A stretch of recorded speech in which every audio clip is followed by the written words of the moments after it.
નમસ્તે દર્શક મિત્રો, આયોજક પીકનું હાર્દિક સ્વાગત છે। હું છું તે જાની મકવાના। તપાસ કરતા પહેલા નજર કરતા મુખ્ય સમાચાર પર।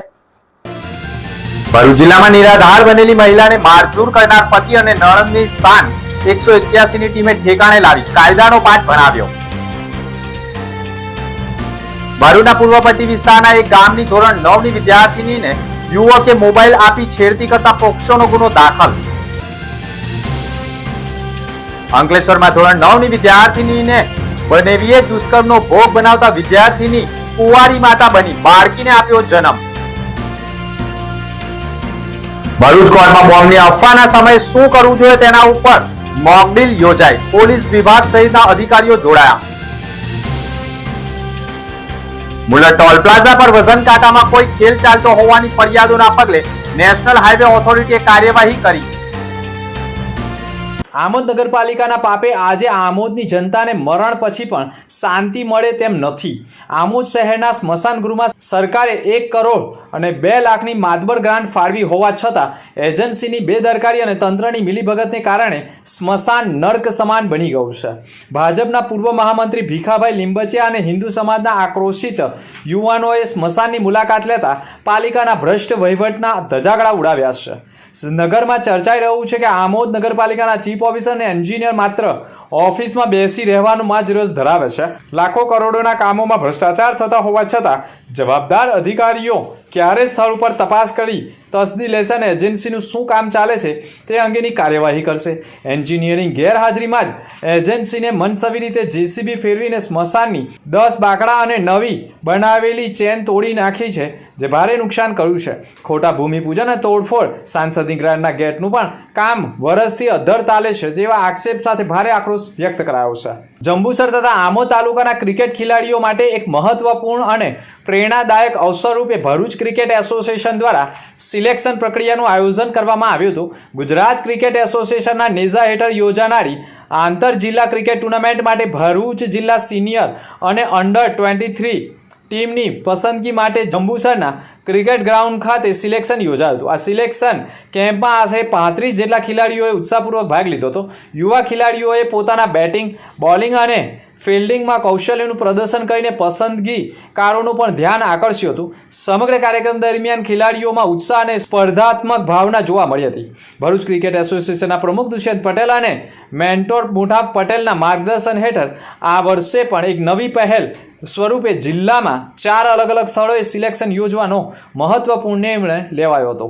અંકલેશ્વર શહેરના દીવા રોડ સ્થિત બચપન પ્લે સ્કૂલ ખાતે તાજેતરમાં નાનકડા વિદ્યાર્થીઓ માટે ભવ્ય અને આનંદમય ગ્રેજ્યુએશન સમારંભ યોજવામાં આવ્યો હતો। અંકલેશ્વર શહેરમાં આવેલા બચપન પ્લે સ્કૂલ ખાતે આનંદમય ગ્રેજ્યુએશન સમારંભનું આયોજન કરવામાં આવ્યું હતું। આ પ્રસંગે બાળકો ચહેરા પર ખુશી અને ગૌરવ સ્પષ્ટ જોવા મળ્યું હતું। સમારોહ દરમિયાન નાના વિદ્યાર્થીઓએ આકર્ષક નૃત્ય પ્રસ્તુતિઓ, રેમ્પ વોક અને વિવિધ સાંસ્કૃતિક કાર્યક્રમો રજૂ કરી સૌને મન જીતી લીધા હતા। સમગ્ર વાતાવરણ ઉત્સાહ, આનંદ અને ગૌરવથી ભરપૂર રહ્યું હતું। આ કાર્યક્રમના મુખ્ય અતિથિ તરીકે ડૉક્ટર નીરજ અને ડૉક્ટર તૃપ્તિબેન હાજર રહ્યા હતા। તેમણે તમામ ગ્રેજ્યુએટ વિદ્યાર્થીઓને પ્રશંસા કરી હતી અને તેમના ઉજ્જવળ ભવિષ્ય માટે શુભેચ્છાઓ પણ પાઠવી હતી। ભરૂચ જિલ્લા કોર્ટમાં પણ બિનવારસી હાલતમાં બેગ હોવાની માહિતી મળતા તાત્કાલિક સુરક્ષા વ્યવસ્થાઓ કડક કરવામાં આવી હતી। પોલીસ વિભાગ દ્વારા કોર્ટ પરિસરને સંપૂર્ણ રીતે ખાલી કરવામાં આવ્યું હતું, જેમાં ન્યાયાધીશો, વકીલો તેમજ પક્ષકારોને સુરક્ષિત સ્થળે ખસેડવામાં આવ્યા હતા। માહિતી મળતાની સાથે જ વિભાગીય પોલીસ વડા CK પટેલના સુપરવિઝન હેઠળ special operation group, bomb squad અને ડોગ સ્ક્વોડની ટીમો ઘટના સ્થળે દોડી આવી હતી અને સમગ્ર કોર્ટ પરિસરમાં સઘન ચેકિંગ હાથ ધર્યું હતું।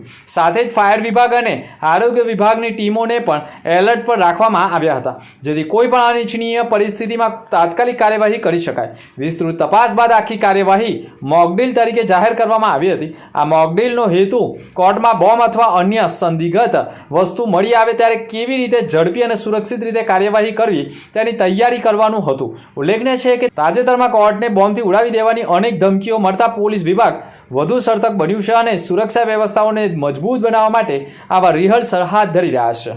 અંકલેશ્વર એ ડિવિઝન પોલીસ મથકમાં ભોગ બનનારના પિતાએ ફરિયાદ નોંધાવી છે, જેમાં તેઓએ આક્ષેપ કર્યા છે કે આજથી આશરે 7 થી 8 મહિના પહેલા ભોગ બનનાર નાના ભાઈ સાથે બનેવીના ઘરે રમવા ગઈ હતી. તે વેળાએ ભોગ બનનારને તેનો બનેવી ઘરે એકલો હોય અને ભોગ બનનારને રૂમમાં બોલાવી દરવાજો બંધ કરી ભોગ બનનાર સાથે બળજબરીપૂર્વક દુષ્કર્મ કરી અને આ વાત કોઈને કહીશ તો તને જાનથી મારી નાખીશ તેવી ધમકી આપી ભોગ બનનારને વારંવાર ઘરે બોલાવી અને ભોગ બનનાર ન જાય તો નરાધમે તેના માતા પિતાને કહી દેવાની અને ગંદુ કામ કરે છે તેવી જાણ કરવાની ધમકીઓ આપતા ભોગ બનનાર મૌન રહેતા આખરે વારંવાર નરાધમ બનેવે સગીર સાડીને પીંખતો રહેતા આખરે સગીરાને પેટમાં ગર્ભ રહી ગયો હોય અને સગીરાને પેટમાં દુખાવો પડતા તેણીને અંકલેશ્વર નજીકની હોસ્પિટલમાં લઈ જતા તેણીના પેટમાં ગર્ભ હોય અને એટલી પીડા થતી હોય જેથી ભોગ બનનારની ડિલિવરી કરાવવી જરૂરી હોય જેથી ડૉક્ટર હિનાબેન પટેલે તાત્કાલિક નજીકના પોલીસ સ્ટેશને જાણ કરતા પોલીસે ઘટના સ્થળે દોડી આવી તપાસ કરતા સગીરાના પેટમાં ગર્ભ તેના દૂરના બનેવીએ જ વારંવાર દુષ્કર્મ કરીને કર્યો હોય તેવું સામે આવતા પોલીસે તાબડતોબ નરાધમ બનેવી સામે બળાત્કાર અપહરણ પોક્સો એક્ટ હેઠળ ગુનો દાખલ કરી આરોપીને ઝડપી પાડી અને બળાત્કારનો ભોગ બનેલી બાળકીએ 1 કિલો 7 ગ્રામની બાળકીને જન્મ આપ્યો હોવાનું ચોંકાવનારું નિવેદન સામે આવ્યું છે. હાલ સગીરાને સારવાર અર્થે ભરૂચ સિવિલ હોસ્પિટલમાં ખસેડાયા હોવાના અહેવાલો મળી રહ્યા છે. ભરૂચના નબીપુર પોલીસ મથકની હદમાં આવેલા એક ગામમાં ધોરણ 9માં અભ્યાસ કરતી વિદ્યાર્થિનીના માતા પિતા મજૂરી કામ કરતા હોય જેથી ધોરણ 9માં અભ્યાસ કરતી 14 વર્ષીય વિદ્યાર્થિનીની સાથે પ્રેમ સંબંધ રાખવા અને ભોગ બનનારની ઉંમર થશે ત્યારે લગ્ન કરવાની લાલચ આપી પાડોશી સુભાષ સુરેશ વસાવા ઉંમર 22 સગીરાને ગુપ્ત રીતે મોબાઈલ આપ્યો હોય અને બંને ચોરી છુપી વાત કરશે તેવા આશ્રય સાથે મોબાઈલ આપતા નરાધમે 23/3/2026ના રોજ મોબાઈલ આપ્યો અને 26/3/2026ના રોજ ભોગ બનનારે પોતાની માતાને કહ્યું કે સુભાષ મને પ્રેમ સંબંધ રાખવા અને મારો પીછો કરે છે અને મોબાઈલ પણ આપ્યો છે તેમ કહેતા ભોગ બનનારની માતા પોતાની દીકરીને લઈ નબીપુર પોલીસ મથકે પહોંચતા આખરે પોલીસે ગુનાની ગંભીરતા સમજી આરોપી સામે છેડતી અને પોક્સોનો ગુનો દાખલ કર્યો છે. ભરૂચ જિલ્લાના ઝઘડિયા પોલીસ સ્ટેશનના પીએસઓ દ્વારા જાણ કરવામાં આવી હતી કે એક પીડિત મહિલા પોલીસ સ્ટેશન ખાતે હાજર છે અને તેને તાત્કાલિક મદદની જરૂર છે. પીડિત મહિલાએ કહ્યું હતું કે તેના પતિ અને નણંદ દ્વારા તેની સાથે મારઝૂડ કરી તેને ઘરમાંથી બહાર કાઢી મૂકવામાં આવી છે તેમજ ભવિષ્યમાં ઘરે પરત ન આવવા ધમકી આપવામાં આવી છે. નણંદ દ્વારા એવું પણ કહેવામાં આવ્યું હતું કે તેના ભાઈ માટે બીજી વહુ લાવવામાં આવશે અને પીડિત મહિલાની હવે કોઈ જરૂર નથી. પીડિત મહિલાના જણાવ્યા અનુસાર તેને રોજ મજૂરી કામ માટે મોકલવામાં આવે છે અને તે દ્વારા કમાયેલા પૈસા પતિ અને નણંદ લઈ લે છે. જો તે પૈસા આપવા ઇનકાર કરે તો તેને સાથે મારઝૂડ પણ કરવામાં આવે છે. ઉપરાંત તેને પૂરતો અને યોગ્ય ખોરાક પણ આપવામાં આવતો નથી. પીડિત મહિલાને સંતાન નથી તેમાં તેના માતા પિતા પણ નથી જેના કારણે તે સંપૂર્ણપણે નિરાધાર સ્થિતિમાં છે. વધુમાં પીડિત મહિલાએ કહ્યું હતું કે તેના પતિએ તેના આધાર કાર્ડ મતદાર ચૂંટણી કાર્ડ સહિત સળગાવી દીધા છે જેના કારણે તેની ઓળખ પુરાવા કરવા માટે પણ કોઈ દસ્તાવેજો ઉપલબ્ધ નથી. હાલ તેની પાસે રહેવા માટે કોઈ સ્થાન કે સહારો નથી. પીડિત મહિલાની આ ગંભીર પરિસ્થિતિને ધ્યાનમાં રાખીને ઝઘડિયા પોલીસ દ્વારા તાત્કાલિક આશ્રય માટે મદદ માંગવામાં આવી હતી. ત્યારબાદ 181 અભિયમ મહિલા હેલ્પલાઇન ટીમ દ્વારા પીડિત મહિલાનું કાઉન્સેલિંગ કરવામાં આવ્યું હતું અને ઓએસસી સેન્ટર ખાતે હેડ ઓવર કરવામાં આવી જ્યાં તેના રહેવા તેમજ જરૂરી સહાયની યોગ્ય વ્યવસ્થા કરવામાં આવી છે. કામગીરી બદલ ઝઘડિયા પોલીસ દ્વારા 181 અભિયમ ટીમનો આભાર પણ વ્યક્ત કરાયો છે. ભરૂચ નેશનલ હાઈવે 48 ઉપર આવેલા અંકલેશ્વરના મુલર ટોલ પ્લાઝા પર શું વાહન ચાલકોને લૂંટવામાં આવી રહ્યા છે? આવા સવાલો એટલા માટે ઉઠી રહ્યા છે કારણ કે અહીંના વજન કાંટાની વિશ્વસનીયતા ઉપર અનેક સવાલો ઊભા થયા છે.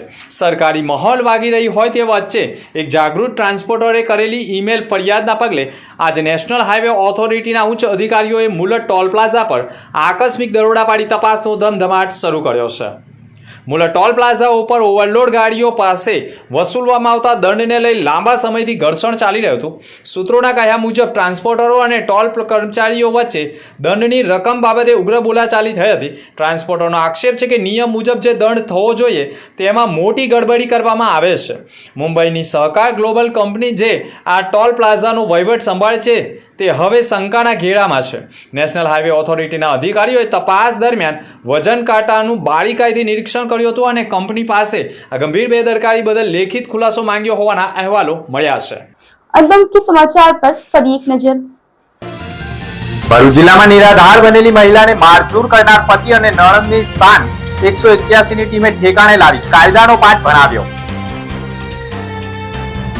ભરૂચના પૂર્વપટ્ટી વિસ્તારના એક ગામની ધોરણ 9ની વિદ્યાર્થીનીને યુવકે મોબાઈલ આપી છેડતી કરતા પોક્સોનો ગુનો દાખલ.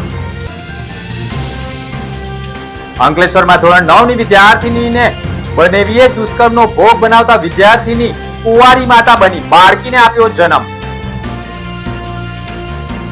ભરૂચ કોર્ટમાં બોમ્બની અફવાના સમયે શું કરવું જોઈએ તેના ઉપર મોકડ્રીલ યોજાઈ. પોલીસ વિભાગ સહિતના અધિકારીઓ જોડાયા. મુલર ટોલ પ્લાઝા પર વજન કાંટામાં કોઈ ખેલ ચાલતો હોવાની ફરિયાદોના પગલે નેશનલ હાઈવે ઓથોરિટીએ કાર્યવાહી કરી. તો આ હતા તે સુધીના સમાચાર. નવા સમાચાર સાથે ફરી મળીશું. નમસ્કાર.